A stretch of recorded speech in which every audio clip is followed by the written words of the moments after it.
Welcome to the Deep Dive. Today we're looking at a really fascinating article from Foreign Affairs. It's called The Real China Model, Beijing's Enduring Formula for Wealth and Power, written by Wang and Kroeber. It really gets into how China built itself into this global tech and industrial heavyweight. And it didn't happen overnight. It was decades of policy, planning, and just sheer ambition.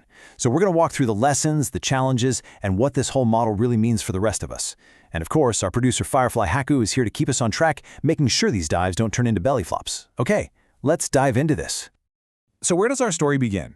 Well, it starts on one of the world's absolute toughest racetracks, Germany's Nürburgring. They call it the Green Hell for a reason. It's this brutal 13-mile course that just twists through the mountains. And the article kicks off with this pretty wild projection that by June 2025, a company that most of us know for smartphones and, rice cookers, Xiaomi, sets a new speed record for electric vehicles. We're talking the third fastest car ever to race that course. And this is from a company that only produced its very first car a year before. Just incredible. Now look, this isn't just some one-off fluke. Not at all. It's actually a really powerful symbol of China's surprising and frankly shocking rise to dominance in things like clean energy and advanced manufacturing. And when you look at the numbers, the sheer scale of this is just stunning. In 2024, China made nearly 3/4 of all the world's electric vehicles. And it's not just cars either. They've basically got a lock on the entire solar supply chain and produce most of the world's batteries too. So the big question is, right, how did this happen? Well, the standard explanation, the one you usually hear, it almost always points to just one thing: a massive, top-down government plan. That plan is called Made in China 2025.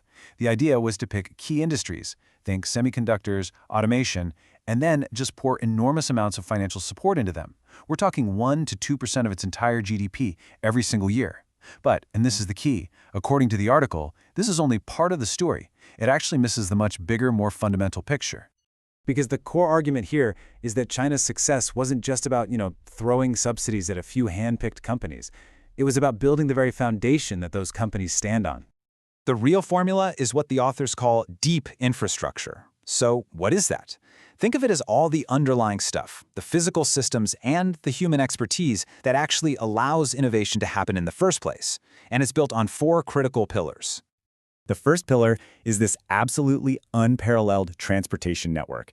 We're talking a national expressway system that's twice the length of the U.S. interstate system, a high-speed rail network bigger than the rest of the world's combined, and ports so massive that Shanghai alone moves more cargo than all U.S. ports put together.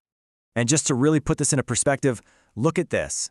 China has built a high-speed rail network with more miles of track than every other country in the world combined. It's just staggering. Okay, pillar number 2, they built a massive digital network. And what's really interesting is they took the internet, which many people saw as a threat to state control, and turned it into this incredibly powerful tool for industry and power, helping create innovators like ByteDance and tech giants like Huawei. President Clinton famously said that trying to control the internet was like trying to nail Jell-O to a wall. Well, China's leaders basically said, we'll take that bet. They managed to nail that Jell-O to the wall, and that gamble paid off big time, creating this thriving domestic tech world. The third pillar is a truly enormous electric grid. China now generates more electricity than the United States and the European Union combined. That makes it the world's first major economy that's actually on a path to be powered mainly by electricity. And that brings us to the final piece. This one is more subtle, but it might be the most important of all. It's human infrastructure. The authors call it process knowledge, and it's basically that deep, hands-on experience of how to make things better, faster, and way more efficiently.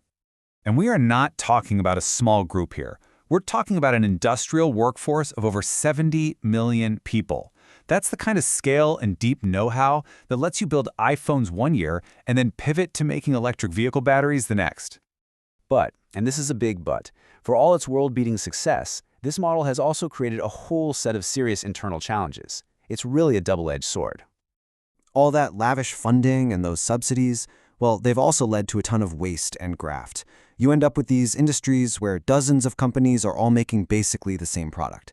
This creates just brutal competition, which pushes down wages and contributes to a bigger economic slowdown because people at home just aren't buying enough.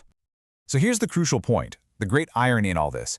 While China is absolutely winning on the world stage, Many of its own companies are just miserable. They're locked in this brutal, cutthroat fight for survival at home, battling over paper-thin profit margins. Okay, so this brings us to the global implications, and specifically how the United States has tried to respond to this whole new reality. The article argues pretty forcefully that the U.S. strategy, using tools like export controls and tariffs, has been largely ineffective. They have this great line for it. It's like sending lawyers to an engineering fight. So the authors argue that instead of just playing defense and trying to slow China down, the U.S. has to focus on building up its own systems of industrial strength, its own deep infrastructure in energy, information, and transportation. And at the end of the day, Beijing's goal is crystal clear. As Xi Jinping said back in 2020, China must never deindustrialize. For them, the main goal isn't just about fast growth anymore. It's about achieving technological self-sufficiency and industrial strength, even if it comes at a cost. Be sure to subscribe, share, and join us again for more perspectives from history, politics, and beyond. Grateful for your ears, spread the word, and join us again soon.